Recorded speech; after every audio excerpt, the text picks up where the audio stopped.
जी doctor साहब साडे कोल एक नज़म आई है कुलवीर सोता डांसीवाल जी दी अबाउट क्रिसमस एंड विरसा। ये नज़म इस तरह है, पंजाबियों क्रिसमस रज के मनाई जाओ, लहू नाल भिज्या ना विरसा भुलाई जाओ, चमकोर गढ़ी अते सरहंद चेते रखियो, जम जम सेंटे नाल फोटोआं खिचाई जाओ, भुल्लियो ना कदे ठंडे बुरजां दी दास्तान, स्नोमैन बर्फां दे खुश हो बनाई जाओ, टंगी जाओ गिफ्ट क्रिसमस ट्री ते, सूलियां ते टंगियो ना दिलां तू भुलाई जाओ, सरसा किनारे बुझे दीप चेते रखियो, क्रिसमस लाइटां भी घरां ते जगाई जाओ, झुलदे ने केसरी निशान जिन्हां करके कुलवीर उन्हां योधियां नू सीस भी झुकाई जाओ। जी डॉक्टर साहब मैं समझदा भी ये बड़ा एप्रोप्रिएट तरीके नाल उन्हां ने सेंटा स्नोमैन क्रिसमस ट्री इन्हां सारियां नू भी कहा कि भाई ठीक है एक व्यंग है कि तुसीं इत्थे गवाचे होए हो पर तुहाडे सिरसा दे कंढे भी दीप है, उस सिरसा दा कंढ है, उस सरहंद दी कंध है, वो ठंडा बुरज है। सो मैं ये समझदा भी अज दे इस दिन दे मौके ये बड़ी टुकवी इन्हां दी लिखत है और असीं इन्हां दा शुक्रिया अदा करदे हां। जी डॉक्टर साहब हुण तुसीं साडे दर्शकां दसो अज दा विचार।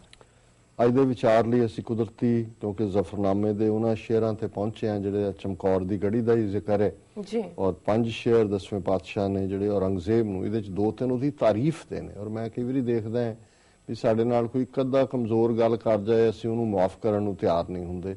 औरंगजेब ने ਉਹਦੀਆਂ ਨੀਤੀਆਂ ने की नहीं कीता पर ਇਹਦੇ बावजूद 10वें पातशाह ਦੀ ਫਰਾਖ ਦਿਲੀ और ਕਿਸੇ ਬਾਰੇ ਕਿਹਾ ਜਾਂਦਾ ਕਿਸੇ ਨੇ ਕਿਹਾ ਜੀ 10वें ਪਾਤशाह ਦੇ ਕੀ ਗੁਣ ਸਨ ਬਿਆਨ ਕਰੋ ਤੇ ਉਹਨੇ ਮੋੜਵਾ ਕਿਹਾ ਕਿ ਕਿਹੜੇ ਗੁਣ 10वें ਪਾਤशाह 'ਚ ਨਹੀਂ ਸਨ ਇਹ ਤੁਸੀਂ ਪਹਿਲਾਂ ਦੱਸੋ।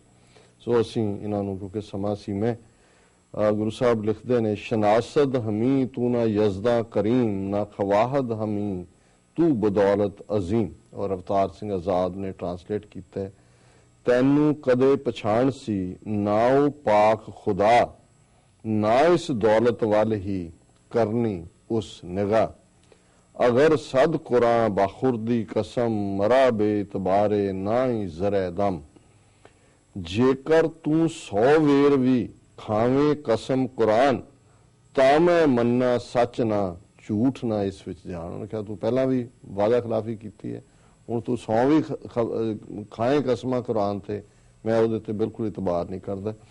हजरत न्यायम ना ही रह शवम अगर शह बखवानद मन आ जा रवम ना मैं धोखे विच आ जावा शाह दे पास क्योंकि ना इंसाफ दी मैनू उस तो आस। उन्होंने कहा भी तू बिल्कुल बेइंसाफी दा तेरे नाल जिहड़ा है वो तेरे ते इतबार किया ही नहीं जा सकता।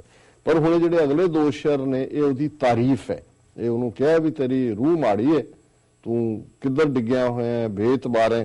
पर नाल गुरु साहब ने कहा खशम शाहे शाहान औरंगजेब की चालाक दस्त अस्तु चाबुक रकेब शाहां दा अज शाह है सोहना औरंगजेब महा चलाक होशियार ओ पढ़दा सदा कतेब। क्योंकि कुरान शरीफ लिखदा सी होर कर ये तारीफ की कि तू बड़ा जेब कहंदे ही गहने नूं ने जी। ते अखीरला शेर है कि हुस्नल जमाल अस्त रोशन जमीर खुदावंद मुल्क अस्त साहिब अमीर रोशन उदी जमीर है चेहरे चमके नूर देशां दा ओ बादशाह धनिया विच मशहूर। उन्होंने पहला कह के फिर रब दा याद करवाया कि भाई किवें जिहड़ा रब है वो अल्टीमेट शाह दा शहनशाह है पर तू अपनी दौलत दे नशे च और अपने राज दे नशे च ईवन कुरान पाक नबी इन्हां कस्मां नूं भी तू भुल्लिया होया। सो ये अज दा विचार है। जी डॉक्टर साहब तुहाडा बहुत बहुत शुक्रिया तुसीं अज दा विचार साडे दर्शकां नाल साझा कीता। इस कंपनी व्यूअर्स को लेने इजाजत। व्यूअर्स साडे प्रोग्राम दा समय इत्थे समाप्त हुंदा। तुसीं अपने राय ते सुझाव सानूं भेजना भुल्लना साडे इस पते ते sos@tv84.tv ते ਅਸੀਂ अपना प्रोग्राम लैके फिर दोबारा तुहाडे सामने होवांगे। तद तक ਲਈ ਮੈਨੂੰ ਉੱਥੇ ਆਪਣਾ ਸੁਣਾ ਗਿਆ ਦਿਓ। देखते रहो TV4 बुला दिओ फतेह। वाहिगुरू जी का खालसा वाहिगुरू जी की फतेह।